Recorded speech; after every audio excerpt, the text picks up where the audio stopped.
Mbote, j'espère que vous allez bien. Bonne fête à tous. Voilà, les lots tous en répondent à Bisso, toujours ça là.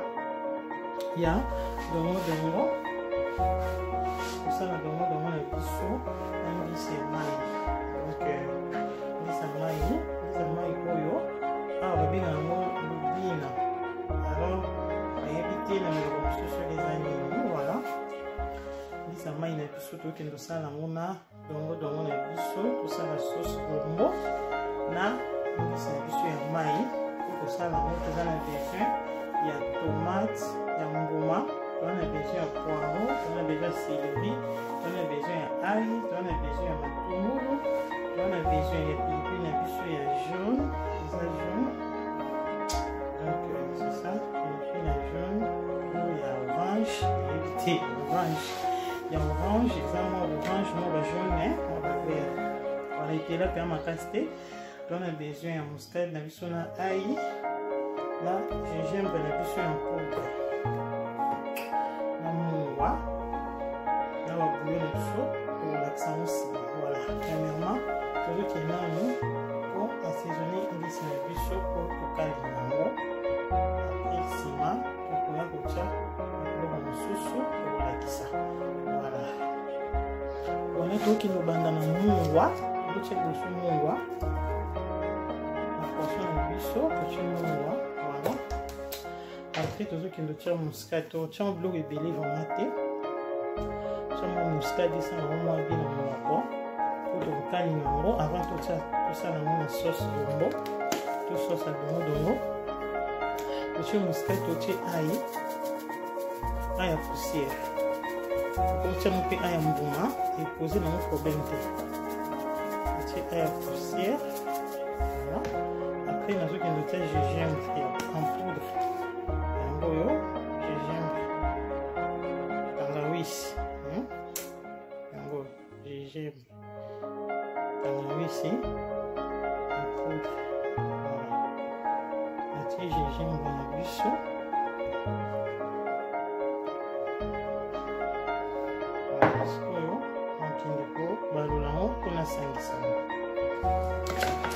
Voilà, on mélange très bien,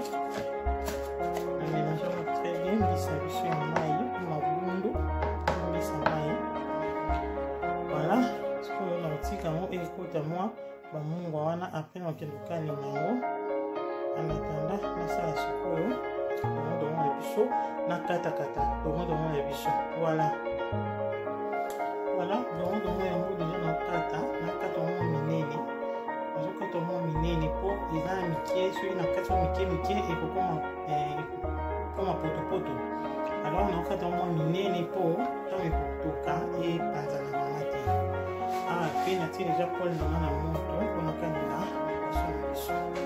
voilà. Voilà, la six au kata dongo ce qu'on a zo kineko, chambisi na mafuta pour toka dinamo. Voilà, puis il a biso échauffé, ce qu'on a dit qu'il est ici.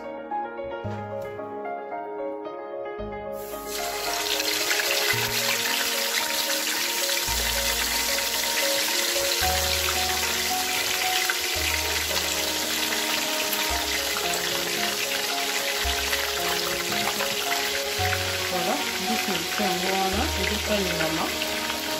On a vu qu'il na kata matungulu ba épices na biso voilà biso na tuya ngoni ezoki na kobela ba biso yango deja mopanzi mosusu eyeki na kobela apres toyokende sikoyo kosala basauce na biso ya bombo voilà mbisi na biso ya liboso ebeli mosusu yango etikali oyo ezokalingama sikoyo tozokende kalinga na épices na biso voilà tomate na biso na kati balégume na biso oyo eza poireau na ndembi pardon eza poireau na céleri na mélange yango donc c'est ça poireau na céleri oyo eza ail oyo eza tomate ya mbuma oyo eza matungulu nazoke sikoyo komanda kokalinga yango mpona kalinga bombo na biso.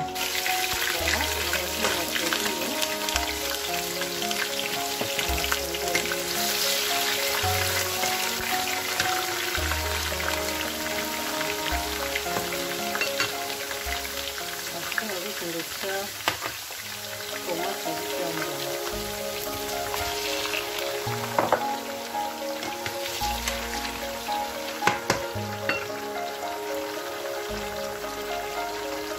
Après natie poivron na céleri.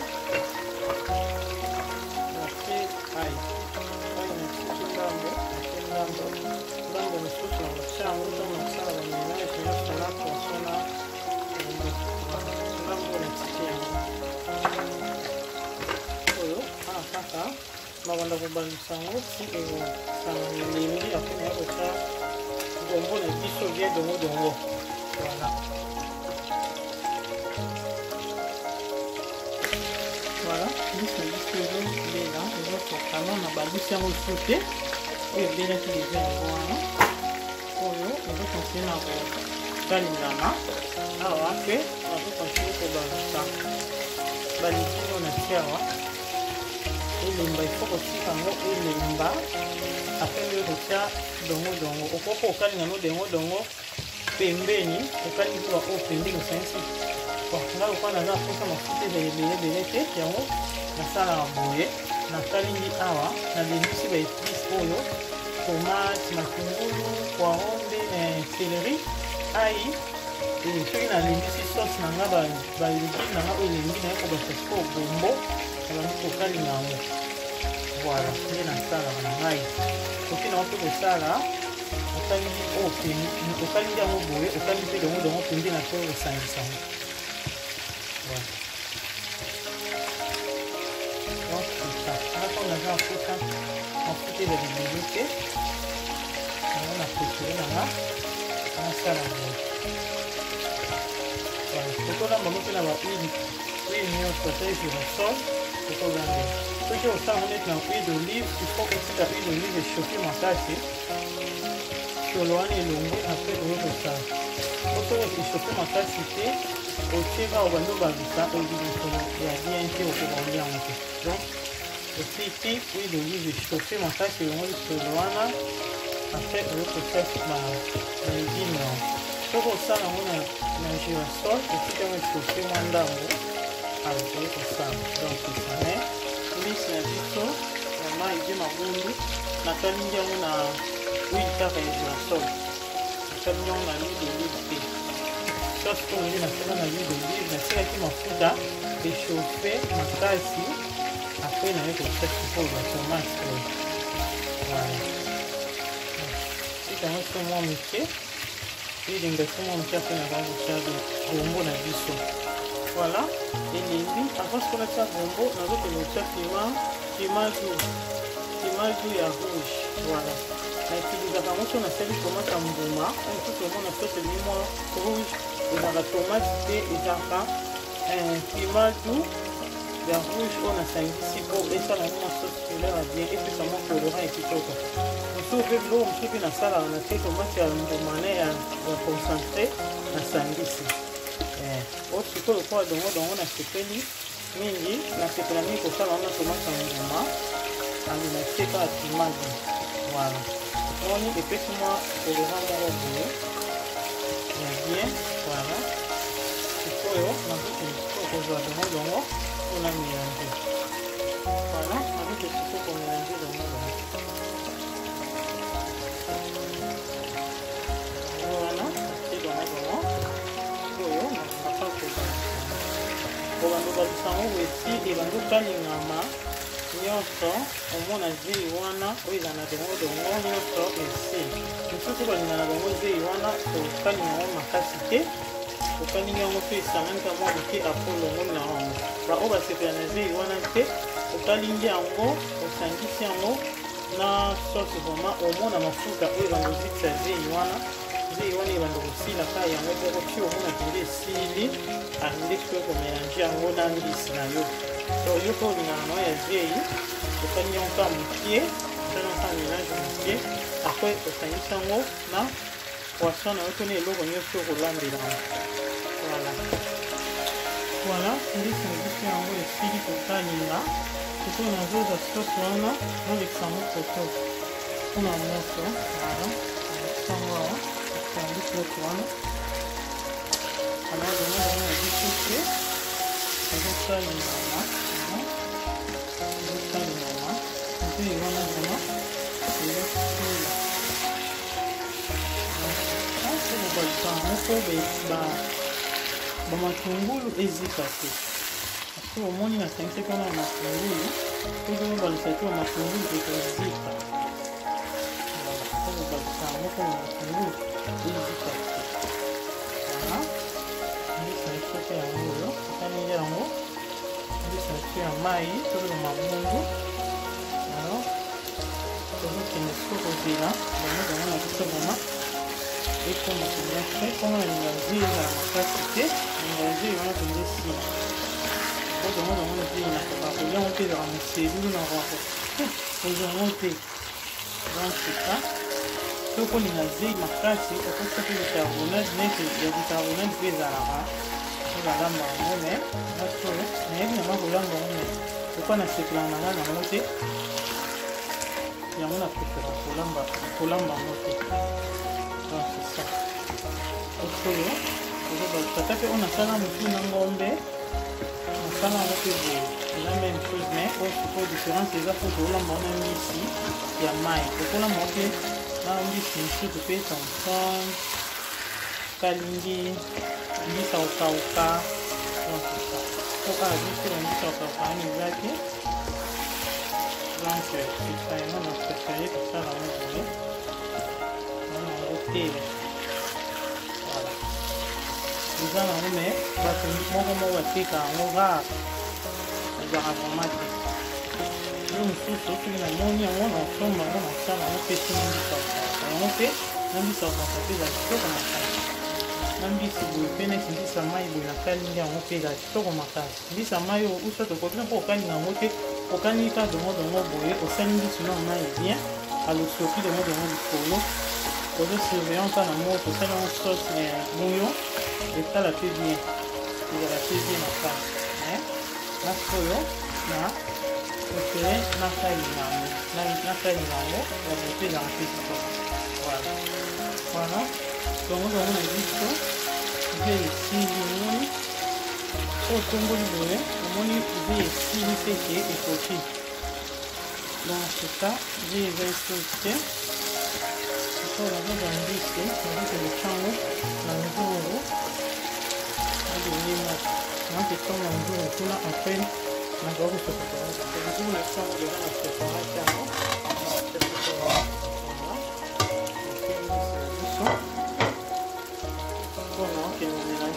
voilà, donc moi j'en ai un biseau et quand tu vois ce qu'on a fait mélanger en haut.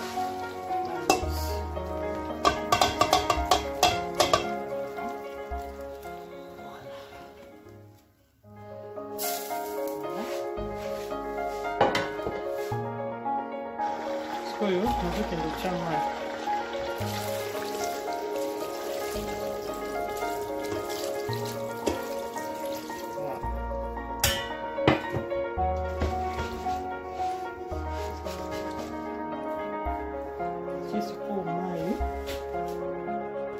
Voilà, nasangisi yango asko naoki lobakisa kaka muscade bien sûr en poudre nabakisi muscade en poudre et puis là mungwa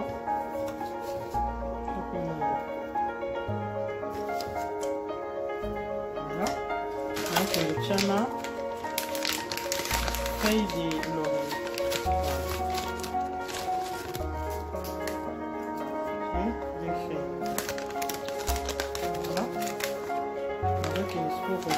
Ai on a essayé de tikaki yango yo parce que na boyaki natia nyonso po saveur nango eko sila ntango nazokalinga gombo oyo ebumelaki yango natiaki ai ndambo parce que nazoki natia ai oyo etikalaki voilà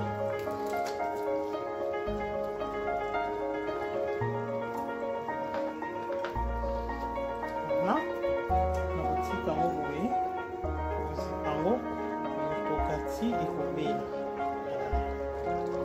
voilà ce qu'on a zozipa ozipa yango boye si ekobela soki okalingi mbisi boye kotia no mai ebele te parce que donc déjà okalingi mbisi déjà okalingi donc ntango osala boye otiaka mai moke na mesure kaka moni ndenge na te voilà biloko etinda mpenza te po eza deja ya kokalinga mokalinga voilà sikoyo nabosana ye moke nazokende kobakisa pilipili mpo nabosanaki voilà otie pilipili natiekaka te mpona moni po eza ebele natiekaka te otikango boye ti ekobeli voilà biloko na biso yango ezokontinue na kotoka tokende kotala yango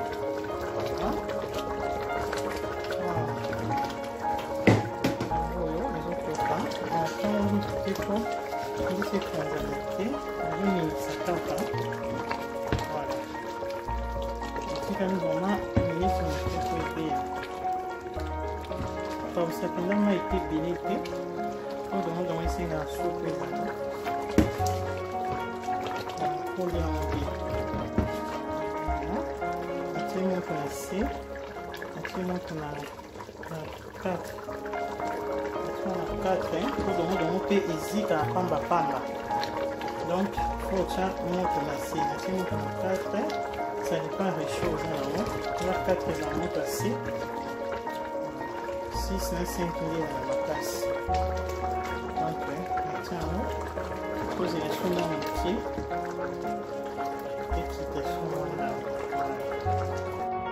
voilà biloko na biso ezokontinue na kotoka mai ekita mwa moke voilà ekomi presque na fin mai ekita mwa moke apres tokokitisa yango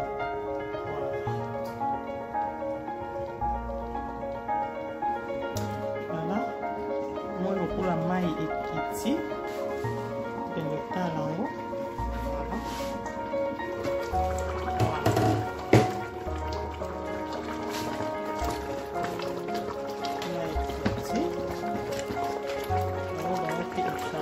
sauce na biso mpe echange c'est-à-dire ke biloko na biso ebeli